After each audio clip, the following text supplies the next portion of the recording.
Señor, yo te doy gracias por esta noche, Padre, que tú nos permites reunirnos para buscar tu presencia, Señor. Que esta palabra que vamos a estudiar hoy, mi Dios, sea relevante para los oyentes y para el momento, Señor, en el cual nos encontramos en esta vigilia. Padre, yo te ruego en el nombre de Jesús que tú derrames de tu Santo Espíritu a los que escuchan y creen tu palabra, Señor, en este momento. Y ayúdame, mi Dios, para transmitir el mensaje con fidelidad y con relevancia para mis hermanos y amigos que me escuchan. En el nombre poderoso de Jesús. Amén. Los expertos en el mundo o en el mercado mejor inmobiliario han identificado varias cualidades que convierten a una casa en una buena casa. Dicen que las tres primeras y más importantes cualidades son las tres L's: localización, localización y localización. Afirman estos gurús de los bienes raíces que usted puede tener la peor casa del mundo, con la peor cocina o el peor baño, pero que si está bien situada, la venderás. Obviamente siempre que tenga un precio lógico y razonable. Les he mencionado esto porque hoy vamos a hablar de casas. Sí, de casas, pero no de casas materiales, sino de casas llenas del Espíritu. Y así como las casas materiales tienen cualidades que las hacen buenas casas, hay cualidades que debe tener una casa cristiana para que sea buena candidata para ser llena del Espíritu. Para identificar estas cualidades, vamos a estudiar hoy un relato maravilloso del libro de Hechos de los Apóstoles, donde la casa de un militar romano fue llena del Espíritu Santo. Voy a leerles Hechos capítulo 10 del versículo 24 al 48 en Nueva Versión Internacional. Les pido que me escuchen con atención. Un día después llegó a Cesarea.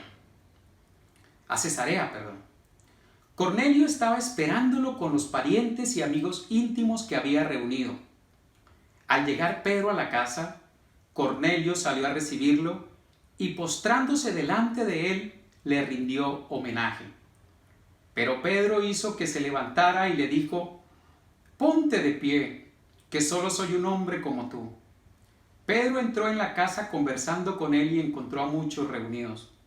Entonces les habló así: «Ustedes saben muy bien que nuestra ley prohíbe que un judío se junte con un extranjero o lo visite. Pero Dios me ha hecho ver que a nadie debo llamar impuro o inmundo. Por eso cuando mandaron por mí, vine sin poner ninguna objeción. Ahora permítanme preguntarles, ¿para qué me hicieron venir?».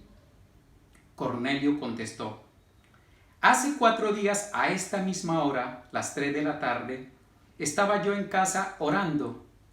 De repente apareció delante de mí un hombre vestido con ropa brillante y me dijo: Cornelio, Dios ha oído tu oración y se ha acordado de tus obras de beneficencia. Por lo tanto, envía a alguien a Jope para hacer venir a Simón, apodado Pedro, que se hospeda en casa de Simón el curtidor junto al mar. Así que inmediatamente mandé a llamarte y tú has tenido la bondad de venir. Ahora estamos todos aquí en la presencia de Dios para escuchar todo lo que el Señor te ha encomendado que nos digas». Pedro tomó la palabra y dijo: «Ahora comprendo que en realidad para Dios no hay favoritismos, sino que en toda nación Él ve con agrado a los que le temen y actúan con justicia. Dios envió su mensaje al pueblo de Israel anunciando las buenas nuevas de paz por medio de Jesucristo, que es el Señor de todos. Ustedes conocen este mensaje que se difundió por toda Judea, comenzando desde Galilea después del bautismo que predicó Juan. Me refiero a Jesús de Nazaret. Cómo lo ungió Dios con el Espíritu Santo y con poder, y cómo anduvo haciendo el bien y sanando a todos los que estaban oprimidos por el diablo, porque Dios estaba con él. Nosotros somos testigos de todo lo que hizo en la tierra, de los judíos y en Jerusalén. Lo mataron colgándolo de un madero, pero Dios lo resucitó al tercer día y dispuso que se apareciera, no a todo el pueblo, sino a nosotros, testigos previamente escogidos por Dios, que comimos y bebimos con él después de su resurrección. Él nos mandó a predicar al pueblo y a dar solemne testimonio de que ha sido nombrado por Dios como juez de vivos y muertos. De Él dan testimonio todos los profetas, que todo el que cree en Él recibe, por medio de su nombre, el perdón de los pecados. Mientras Pedro estaba todavía hablando, el Espíritu Santo descendió sobre todos los que escuchaban el mensaje. Los defensores de la circuncisión que habían llegado con Pedro se quedaron asombrados de que el don del Espíritu Santo se hubiera derramado también sobre los gentiles, pues los oían hablar en lenguas y alabar a Dios. Entonces Pedro respondió: ¿acaso puede alguien negar el agua para que sean bautizados estos que han recibido el Espíritu Santo lo mismo que nosotros? Y mandó que fueran bautizados en el nombre de Jesucristo. Entonces le pidieron que se quedara con ellos algunos días. Este relato nos habla de que Cornelio, un militar romano de alto rango, que se conoce como centurión, ha reunido a toda su casa y algunos amigos íntimos esperando la visita del gran apóstol Pedro, a quien ha mandado a llamar debido a una extraña aparición de un ángel que tuvo 4 días antes. Mientras oraba en su casa, llega Pedro, ingresa a la casa de este hombre no judío y les predica inmediatamente el evangelio. Durante la predicación, el Espíritu Santo descendió sobre todos los que oían el mensaje y hablaron en otras lenguas. Luego fueron todos bautizados en agua. Y esto sucede en un contexto de hechos milagrosos y sorprendentes que el Señor venía haciendo con Pedro. Pedro había pasado por un pueblo llamado Lida, donde había sanado un paralítico y todo el pueblo se convirtió al Señor Jesucristo por este solo milagro. Luego Pedro había ido a Jope, a 17 kilómetros de Lida aproximadamente, donde hizo volver a la vida a Tabita, una mujer ya quizás anciana que había fallecido en esos días. Y estando allí en Jope, recibe la visión del lienzo estando en una azotea, orando al mediodía. Luego el Espíritu Santo le habla y le dice que vaya con unos hombres que lo están buscando. Mientras estos hechos milagrosos sucedían en las ciudades de Lida y de Jope con Pedro, en la ciudad de Cesarea, el centro administrativo y político romano de la provincia de Judea en aquel entonces, que se encontraba a 48 kilómetros al norte por la costa mediterránea. Jope también se encontraba en la costa mediterránea.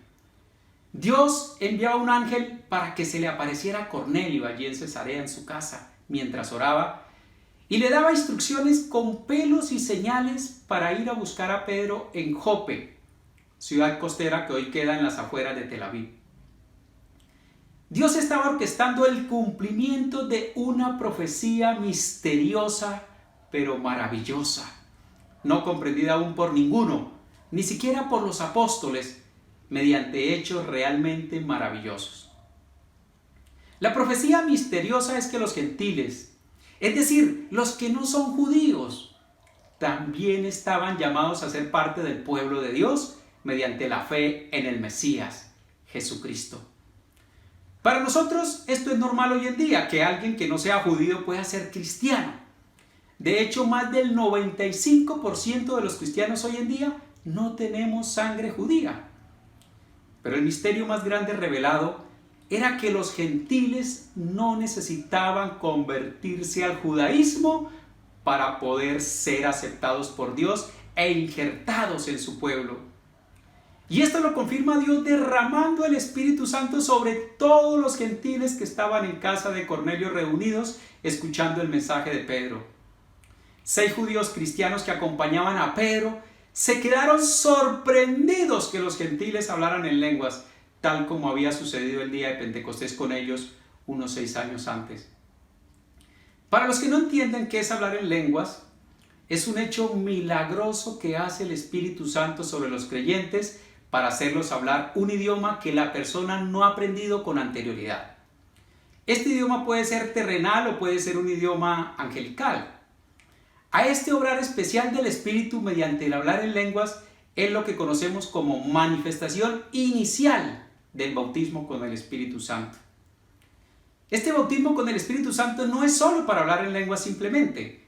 Este hablar en lenguas es solo la señal inicial de que alguien ha sido bautizado con el Espíritu Santo. Así lo muestra el libro de los Hechos en 3 ocasiones diferentes. El bautismo o llenura también con el Espíritu Santo tiene el propósito de revestir de poder al cristiano y ser testigo, hablar de Jesucristo sin temor. Así lo dijo el Señor. En Hechos 1:8, recordémoslo, ¿cómo es que lo dice? La promesa maravillosa del Espíritu Santo. Pero cuando venga el Espíritu Santo sobre ustedes, recibirán poder y serán mis testigos tanto en Jerusalén como en toda Judea y Samaria y hasta los confines de la tierra.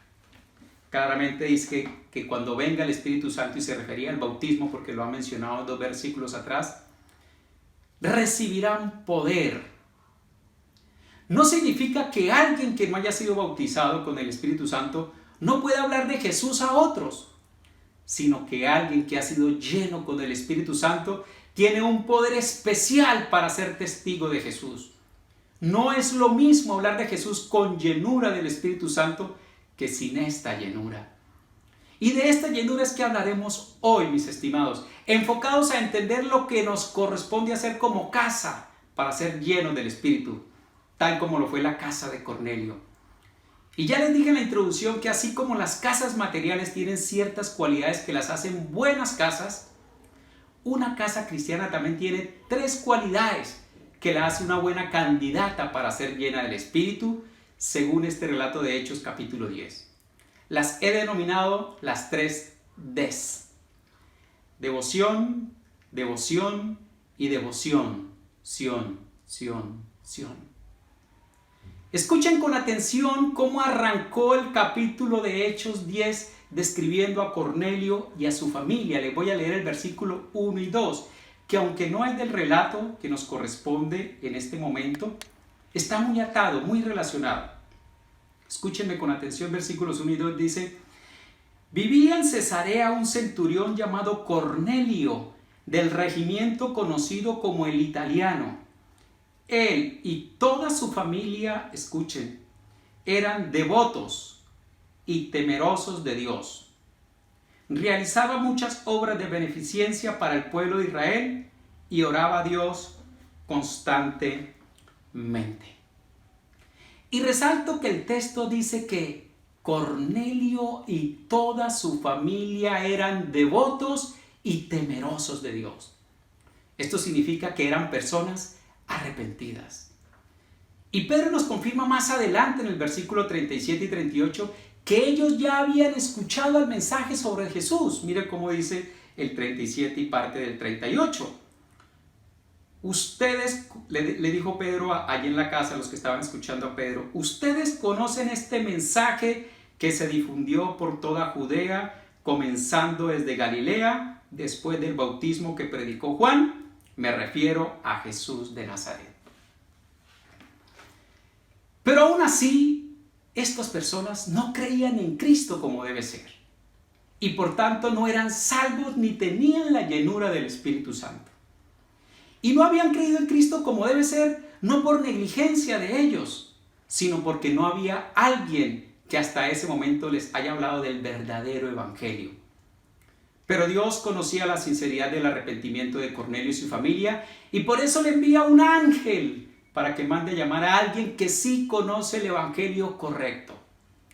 Asimismo, puede que haya en la iglesia hoy en día o en el cristianismo en general personas devotas y temerosas de Dios con arrepentimiento sincero, pero que no conocen plenamente a Cristo porque donde están o la iglesia donde crecieron no se les predica el evangelio correctamente. Analicemos los 2 calificativos que el escritor bíblico resaltó de Cornelio y su familia. Recordémoslos: devotos y temerosos de Dios. Y quiero empezar por el segundo, por temerosos de Dios.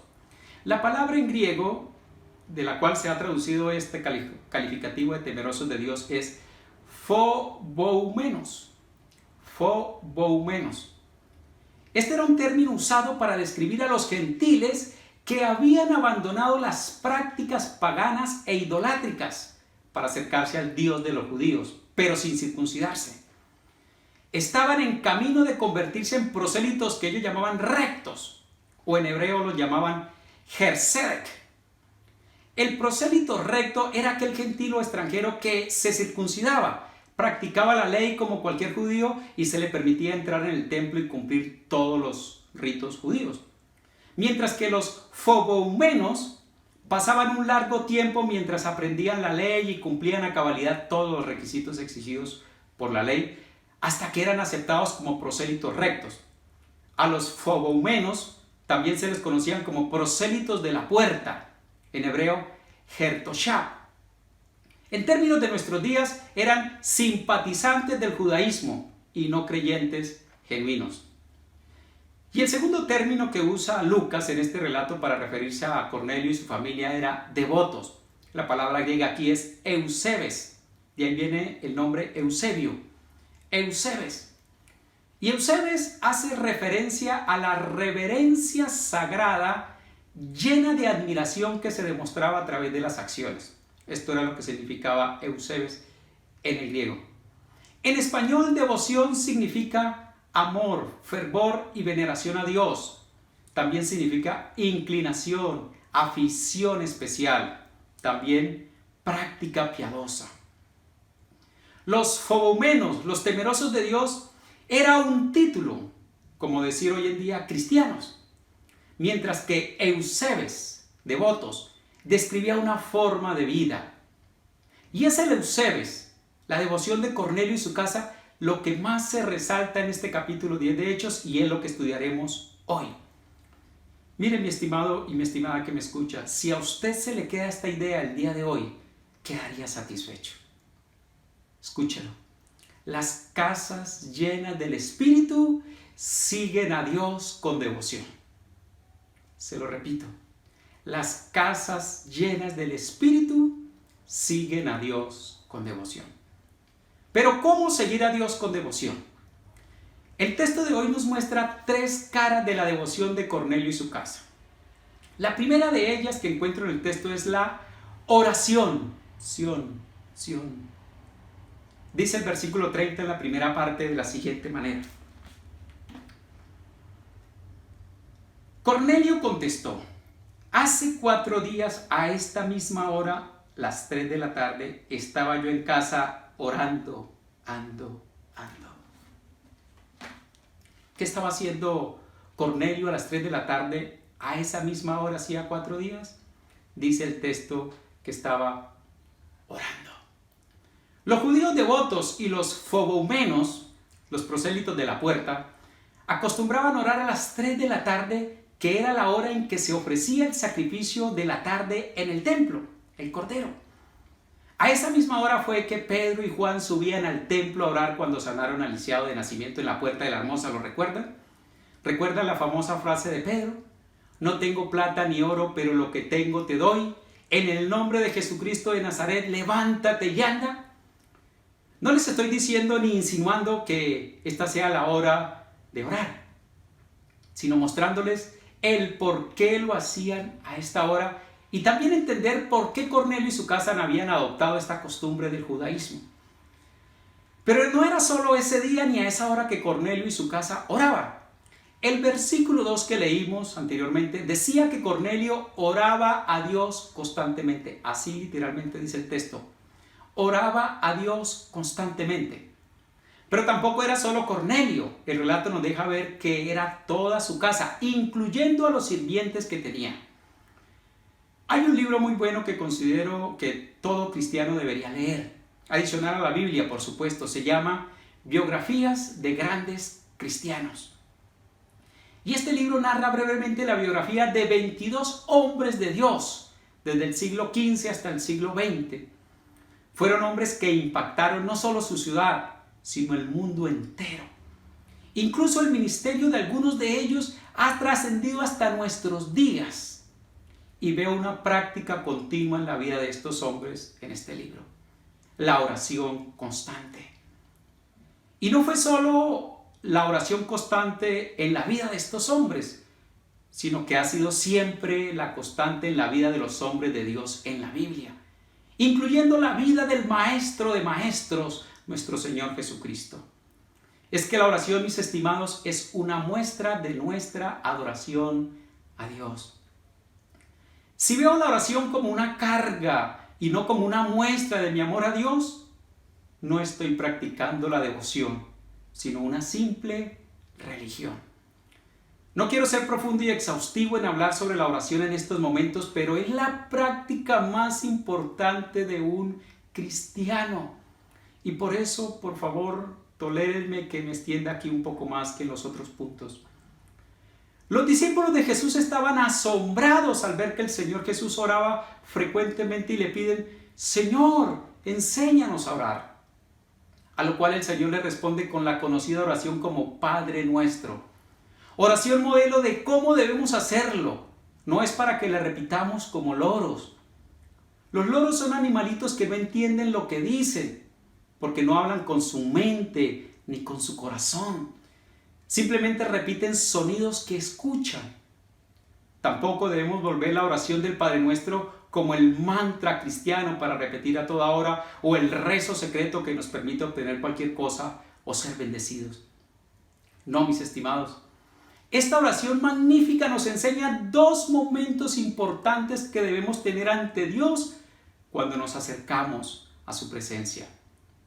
1, exaltación, y 2, petición. En este mismo orden, primero exaltación y luego petición. Y no voy a hacer tanta alusión al momento de petición, pues es lo que más hemos estudiado sobre la oración y además es lo que más practicamos. Pero sí voy a enfatizar la exaltación. Mediante la oración nos acercamos a Dios primeramente para exaltar su nombre y sus atributos. Así nos enseñó a orar el maestro de la oración, el Señor Jesús. Padre nuestro que estás en el cielo, santificado sea tu nombre. Empezar una oración sin exaltarlo es ser muy egoísta y es desperdiciar esa oportunidad tan bella que Él nos permite de acercarnos a su trono gracias al sacrificio de su Hijo. Y aquí está la primera razón para exaltarle. Podemos entrar en su gloriosa presencia no por nuestros méritos ni por nuestra rectitud, sino por la obra de Cristo en la cruz. Y parece que muchos oran a Dios no entendiendo esto. Creen que Dios va a escuchar a cualquiera que le hable. Pero la Biblia es muy clara, mis estimados, en mostrarnos que Dios es santo, santo, santo.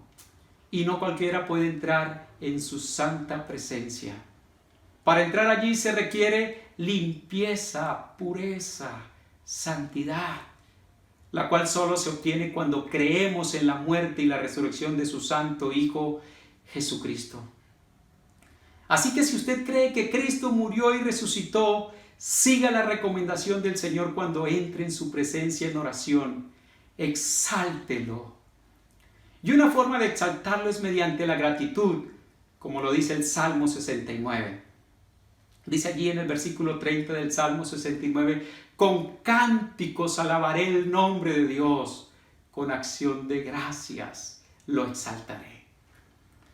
Es que cuando uno ama de corazón a Dios y está agradecido por lo que Él ha hecho por mí, está pensando más en cómo lo exalto, no en qué le pido. Y por supuesto que Dios desea que le pidamos todo en oración, no estoy diciendo que no, aunque Él ya sabe cuáles son nuestras necesidades. Pero primeramente desea que lo exaltemos, que reconozcamos con nuestros labios qué tan importante es Él para nosotros y que le demos gracias. Si cada día solo diéramos gracias por todo lo que Él nos da, pasaríamos horas solamente en ello.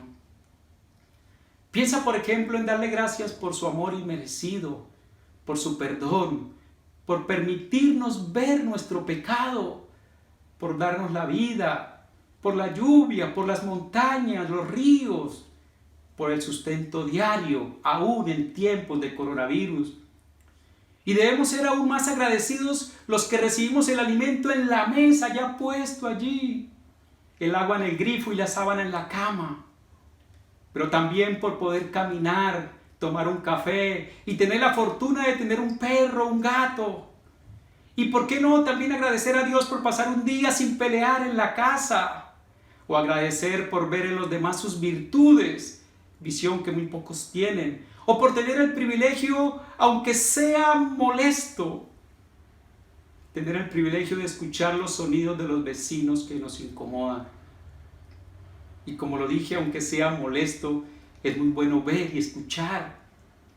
Debemos agradecer como canta nuestro amigo Santiago Benavides en una de sus canciones.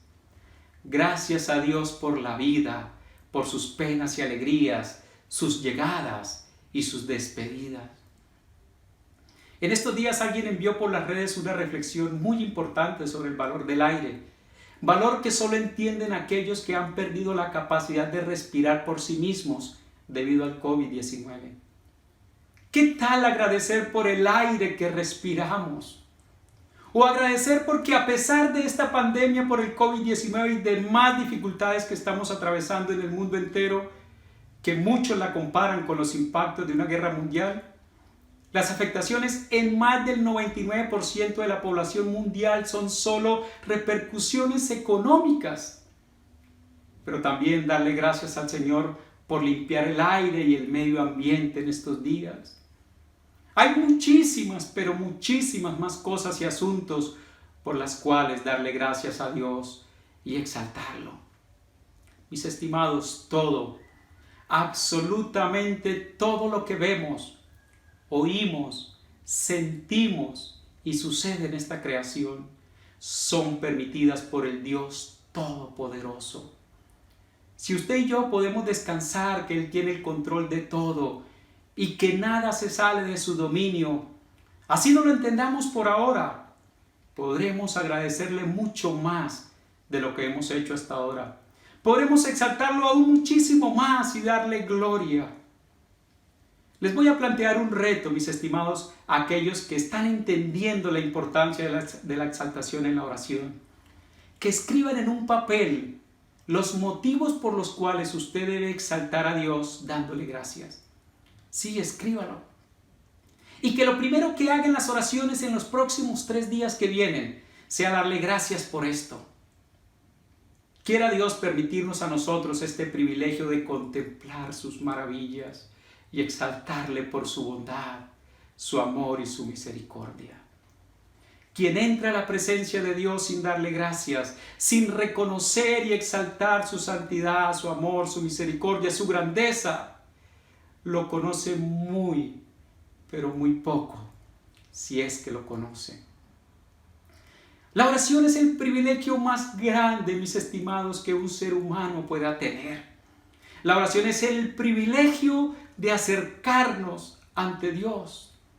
Es un privilegio mucho más grande que estar en la casa del señor presidente de la República o que estar en el palacio de Buckingham, donde vive la reina Isabel II del Reino Unido. Y es un privilegio que tenemos las 24 horas del día, los 7 días de la semana y los 365 días del año. Use ese privilegio con exaltación primero, luego con sus peticiones. Y la primera petición que le recomiendo que haga usted y su casa es esta. Pidan a Dios que los llene de su espíritu. Es la promesa más maravillosa realizada por el Señor Jesús a todo creyente. Es la promesa que más debe anhelar nuestra alma. Miren, en la carta de la iglesia de Pablo a la iglesia de Éfeso, el apóstol Pablo nos reveló una de sus oraciones por esta iglesia, que aunque no la entiendo muy bien del todo, sí estoy seguro que se refería sin duda a la llenura del Espíritu Santo, por lo menos. Mire cómo dice Efesios capítulo 3.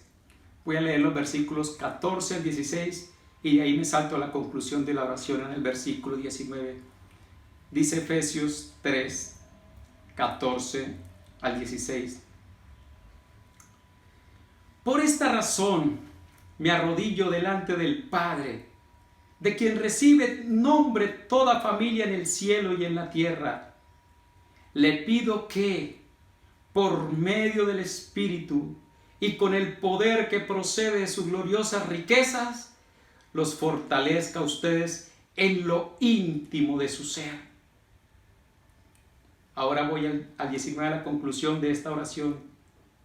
Para que sean llenos de la plenitud de Dios, para que sean llenos de la plenitud de Dios. Era la oración del apóstol Pablo, no solo por la iglesia de Éfeso. Esta oración la vemos 2 o 3 veces en sus cartas. Esta debe ser el objetivo primordial de todo cristiano y de toda familia cristiana, ser llenos de la plenitud de Dios. Por tanto, también debería ser la prioridad de nuestras peticiones de oración, que seamos llenos de la plenitud de Dios, la cual sin duda la obtendremos mediante la llenura con su Santo Espíritu. Y escuchen lo que el Señor dijo: pues si ustedes, aun siendo malos, saben dar cosas buenas a sus hijos, cuánto más el Padre Celestial dará el Espíritu Santo a quienes se lo pidan. Y también dijo: pidan y se les dará. Versículos antes, momenticos antes de decir lo que les acabé de decir. Pidan y se les dará. Busquen y encontrarán. Llamen y se les abrirá la puerta. La gente normalmente usa esos textos para pedir las cosas materiales de este mundo, pero no es la prioridad que Jesús nos está mostrando cuando dijo esto. Él dijo: cuanto más el Padre Celestial dará el Espíritu Santo a quienes se lo pidan, porque es lo más importante.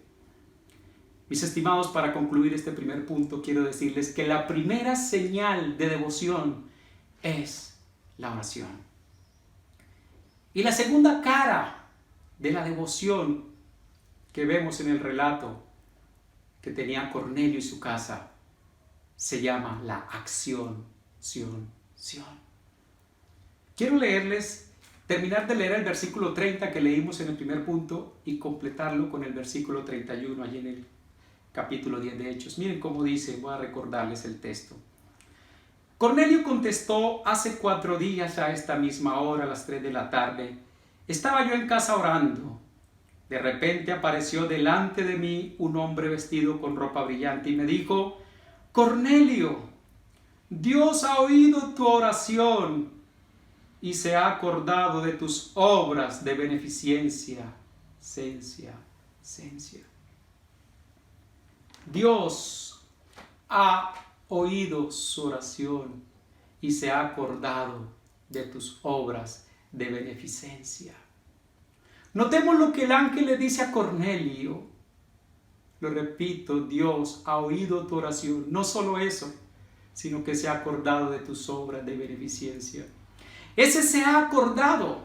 No es que Dios sufra de amnesia y se le olviden las cosas, no. Es un modismo para decir: han sido tenidas en cuenta o han sido recibidas con agrado sus obras de beneficencia. Dios no solo oye lo que decimos en oración, sino que también presta atención a lo que hacemos. Esas obras de beneficencia que menciona el relato eran obras de caridad hacia los pobres. Y el versículo 2 ya nos dejó claro a qué pobres era que Cornelio y su casa le daban prioridad. Los voy a recordar nuevamente, aunque ya lo leímos. Versículo 2 dice: él y toda su familia eran devotos y temerosos de Dios, realizaba muchas obras de beneficencia para el pueblo de Israel y oraba a Dios constantemente. Dice: para el pueblo de Israel. La vida devota de un creyente incluye no solo hacer oraciones, sino también donaciones. Y la prioridad de nuestras donaciones es el pueblo de Dios, nuestros hermanos en la fe. No sería justo que nosotros demos a personas no creyentes y que nuestros hermanos pobres sufran porque les falte el alimento o algún otro servicio básico. Recordemos que el Señor nos dijo que todo lo que hiciéramos por uno de sus hermanos, que son también nuestros hermanos, realmente lo estábamos haciendo por Él. Que quien diera tan siquiera un vaso de agua a uno de sus discípulos no perdería su recompensa. Permítanme leerles este corto artículo de la organización Puertas Abiertas del 10 de noviembre del 2018, por favor. Escúchenme con atención. Dice, el título de este artículo es: la realidad del hambre en Corea del Norte. Además de la intensa persecución, los cristianos locales también enfrentan las dificultades generadas por la falta de abastecimiento. Corea del Norte es conocida por ser el país más cerrado del mundo. Además del bloqueo externo, la población tampoco tiene derecho a la libertad de pensamiento, religión e información. ¿Has imaginado vivir en un lugar así, donde no puedes expresar aquello en lo que crees? El cristianismo es visto como hostil y los ciudadanos deben adorar solo a la familia Kim. Durante los años 90, el país enfrentó un periodo de gran hambre. Ya han pasado más de 30 años, pero esa es una realidad que sigue marcando la vida de los norcoreanos. Ellos tienen dificultades en el abastecimiento de necesidades básicas, principalmente debido a las condiciones geográficas y climáticas. Gran parte de la población está desnutrida y el porcentaje de niños raquíticos sigue siendo alto. Además del hambre, los cristianos norcoreanos se enfrentan a una persecución extrema una vez que el país se mantiene en la primera posición de la lista mundial de la persecución desde hace 16 años. El aumento de la violencia se debe principalmente a la paranoia del gobierno y al aislamiento en cuanto al resto del mundo. Además del hambre, los cristianos norcoreanos, yo no me imagino que de hace 30 años, yo no me imagino si esta noticia fue del año 2018, ¿qué sería hoy la condición de estos hermanos?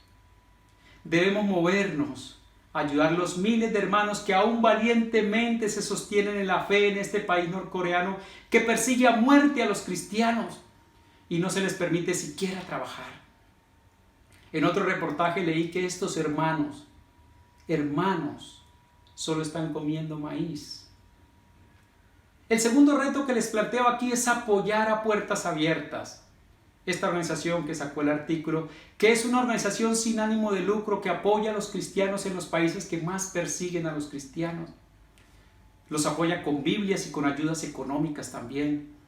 Esta organización tiene personas que también valientemente están arriesgando sus vidas para llevar las ayudas hasta esos países.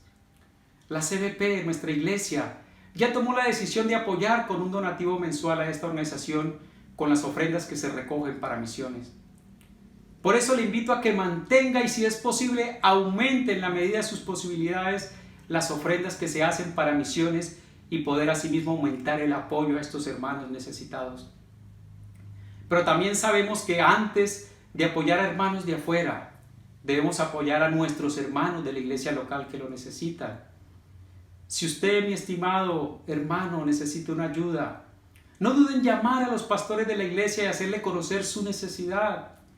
O si usted conoce a algún hermano que necesita y tiene cómo ayudarlo, no cierre contra él su corazón.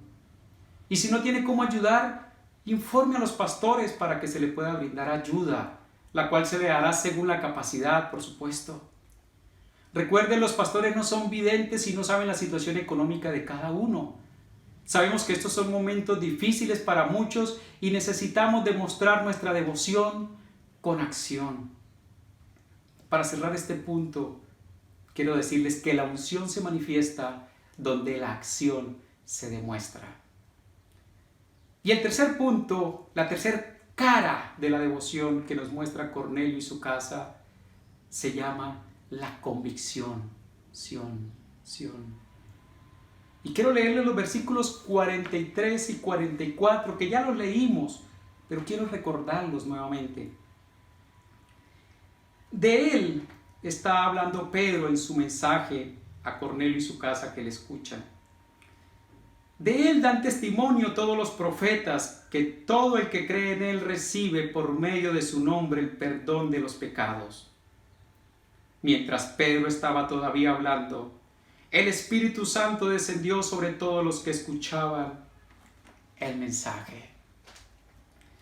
El versículo 43 es la parte del sermón que Pedro les estaba predicando antes de que el Espíritu Santo fuera derramado a todos los que estaban reunidos en la casa de Cornelio. Y es interesante notar que el versículo 44 dice que mientras Pedro aún hablaba, fue que el Espíritu Santo descendió e hizo hablar en lenguas a los que oían el mensaje. Pero también es importante notar que en el versículo 43, que justo cuando Pedro hablaba de creer en Jesús para el perdón de los pecados, fue que el milagro sucedió. Dios no permitió que Pedro completara su mensaje. No era necesario. Ya los oyentes estaban convencidos de lo que Pedro les estaba predicando. Con medio sermón fue suficiente para que Cornelio y todos los que estaban allí escuchando se convencieran. Mientras que hay muchos hoy que llevan escuchando cientos de sermones y aún no se convencen. ¿Por qué? ¿Qué es lo que hace que unos tengan convicción y otros no?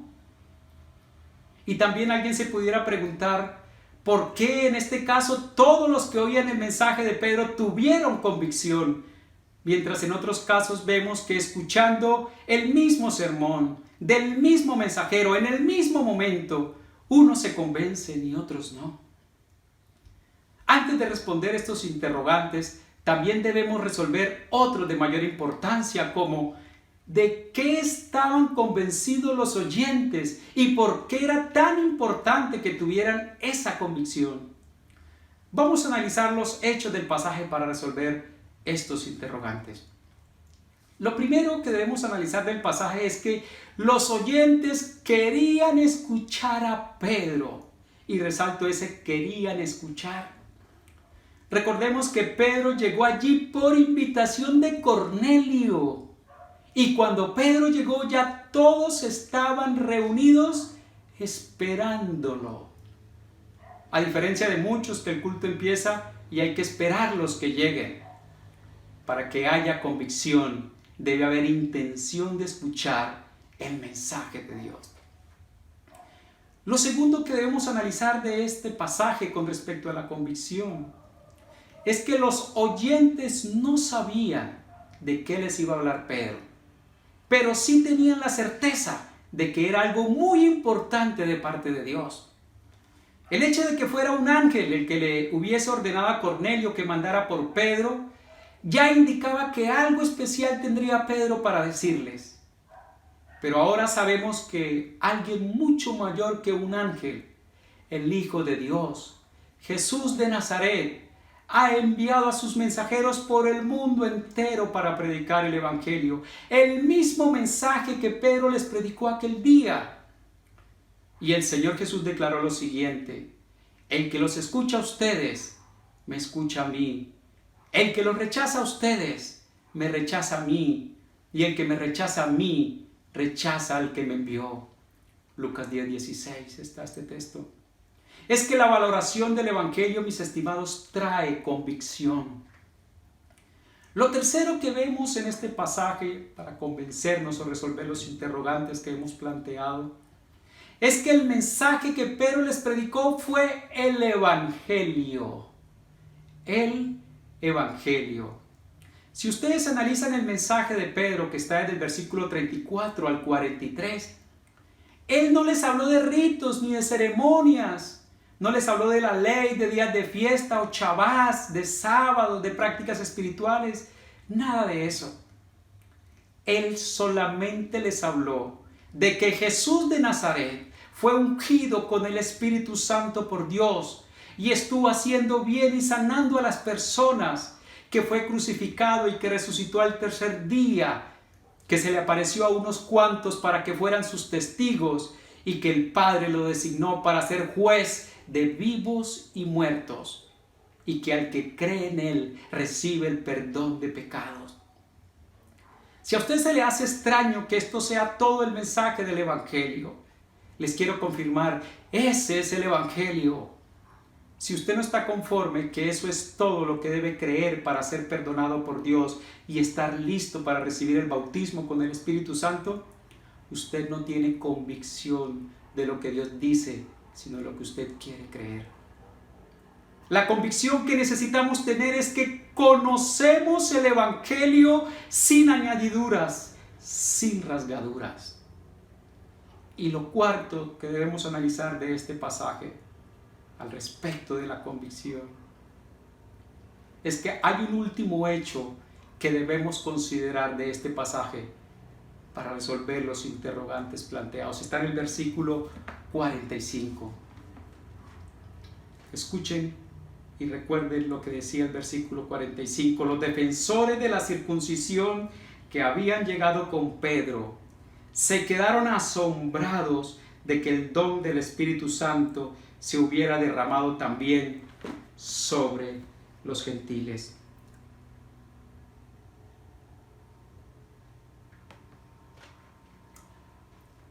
Los defensores de la circuncisión que habían llegado con Pedro se quedaron asombrados de que el don del Espíritu Santo se hubiera derramado también sobre los gentiles. Los gentiles eran algo despreciable para un judío. Todos los judíos que se convirtieron en los primeros años del cristianismo consideraban que el evangelio era solo para judíos y para gentiles que se convirtieran en prosélitos rectos, circuncidados y practicantes de todas las leyes judías. Estos judíos conversos al cristianismo no entendían aún muy bien el evangelio del todo. No comprendían bien las implicaciones del nuevo pacto ratificado con la sangre de Cristo y consideraban que el pacto de Moisés seguía vigente. Dentro de esos que aún no entendían muy bien el evangelio estaba el apóstol Pedro. Por eso fue que Dios tuvo que darle la visión del lienzo cuando oraba en la azotea en Jope al mediodía. Fue una visión difícil de asimilar para Pedro, pues en esta visión recibía la orden divina de matar animales impuros y comerlos. Eso era un asco para un judío, algo que un judío sabía que la ley prohibía tajantemente. Y por eso Pedro le responde a Dios que no, que él no hará tal cosa. Dios le da esta visión 3 veces y le dice que no llame impuro lo que él ya ha purificado. Pedro estaba confundido y entonces recibe otro mensaje de parte del Espíritu Santo que le dice que hay 3 varones que lo buscan en la casa y que debe ir con ellos. La sorpresa de Pedro al bajar y observar que eran 3 varones no judíos, es decir, gentiles. La ley prohibía que un gentil entrara en casa de un gentil, que un judío entrara en casa de un gentil, o recibir a un gentil en su casa. Pero Pedro comprende entonces que la visión del lienzo por 3 veces tenía que ver con estos 3 varones gentiles y los manda a seguir a la casa y les da posada.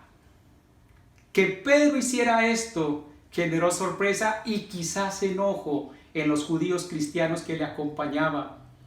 Pero Pedro estaba convencido que todo esto era de parte de Dios y algo nuevo Dios le iba a enseñar. Por eso al día siguiente parte con estos 3 varones gentiles para la casa de Cornelio, con 6 acompañantes judíos cristianos, defensores de que cualquiera que quisiera hacerse cristiano debía primero ser judío circuncidado. Pedro llega a la casa de Cornelio y ya no tiene reparos en entrar a su casa de este gentil. Los otros 6 entran, así nos los muestra la palabra, pero con bastante desconfianza. Y Lucas, el escritor bíblico, quien está trazando las líneas de estos hechos, nos deja conocer que la primera reacción de estos 6 judíos cristianos cuando desciende el Espíritu Santo de forma gloriosa sobre los oyentes gentiles no fue de alegría, sino de asombro. La palabra que usa Lucas en griego para asombro aquí es existemi, así, exis con X, existemi. Esta palabra significa sacar de casillas, aturdir, quedar atónito, espantar. En otras palabras, estos judíos habían quedado en shock porque todo esperaban, menos que el Espíritu Santo descendiera sobre unos gentiles incircuncisos, de la misma forma que había descendido en Jerusalén en Pentecostés. Pero, oh sorpresa, estos gentiles creyeron en Jesús como el Cristo y todo lo que le había pasado con la muerte y su resurrección, tal como habían creído también los 6 cristianos judíos, y por lo tanto tenían el mismo derecho a ser bautizados con el mismo Espíritu Santo. ¡Aleluya! La ley ya no se necesitaba más, solo la fe en Jesús. Esta es la convicción que necesitamos, que solo por creer en Jesús de Nazaret, Dios nos da todas sus promesas. No puede haber verdadera devoción sin una genuina convicción. E insisto, no es cualquier convicción, es la convicción del Evangelio, la convicción de que Jesús de Nazaret es el Cristo, el Mesías anunciado por los profetas en la antigüedad, quien murió injustamente en una cruz. Es la convicción de que esta muerte fue el pago por el castigo de mis pecados y creo en Él. Es la convicción de que resucitó al tercer día y que se le apareció a más de 500 personas, quienes testificaron no solo de que Jesús estaba vivo, sino de todo lo que Jesús hizo y enseñó, y nos lo dejaron escrito para nuestro conocimiento y cumplimiento. Es la convicción de que ascendió a los cielos después de 40 días de estarse apareciendo a sus discípulos y que se sentó a la derecha del Padre, siendo coronado como Rey y Juez de vivos y muertos. Pero también es la convicción de que Jesús volverá por su iglesia, tanto vivos como muertos, para sacarla de este mundo y estar con ellos por siempre. Aquellos que se mantienen y se mantuvieron en la fe en Cristo y lo esperan, no confiando en su propia justicia, sino en la de Él, y se apartan de todo pecado. Es la convicción también de que Cristo Jesús, a quien se le ha dado toda la autoridad y el dominio de todo el universo, volverá a esta tierra, pero ya no para perdonar pecados, sino para juzgar este mundo por su maldad. Él juzgará tanto a los vivos como a los muertos, dando a cada uno la retribución que merecen los actos cometidos. Para cerrar, mis estimados, quiero recordarles las 3 caras de la devoción que nos enseña Cornelio y su casa: oración, acción y convicción. Pero la devoción no es la meta, sino el camino para que nuestras casas sean llenas del Espíritu. Recuerde esto: si queremos unción en la casa, necesitamos la devoción en la casa. Oremos. Señor, yo te doy gracias por este maravilloso relato de Lucas 10, que nos permitió conocer este hecho histórico maravilloso de Cornelio y su casa, cómo fueron llenos del glorioso Espíritu Santo, Señor. Bendito Dios, una vez más tú nos reafirmas el Evangelio, que solo por la fe en su Hijo podemos recibir las bendiciones y las promesas que tú nos has dado. Y estoy convencido por tu palabra, Señor, que la llenura del Espíritu Santo es una promesa, sino la más importante para nosotros los creyentes y para nuestras familias. Sí, Señor, estoy convencido que tú quieres llenar nuestras familias, nuestras casas, con tu Santo Espíritu. Oh mi Dios, permítenos ser devotos como Cornelio y su casa. Permítenos, oh Dios, orar y contemplar tu hermosura, exaltarte, darte las gracias por todo lo maravilloso que tú eres. Ayúdanos también, Señor, para entender y para hacer lo que tenemos que hacer, que es ayudar a los más necesitados, especialmente a nuestros hermanos. Bendito Dios, y que todo esto sea parte de la convicción, esté fundamentada en la convicción de que tu Santo Hijo Jesús es el Mesías, quien vino a rescatarnos. Bendito Dios, Si te place por tu maravillosa voluntad, yo te ruego que tú derrames de tu Santo Espíritu en nuestras casas, en nuestras familias, Señor. Hazlo con poder, Señor, por tu maravilloso amor y tu maravillosa misericordia, por tu gracia. Te lo ruego, Padre, en el nombre de Jesús. Amén. Y amén.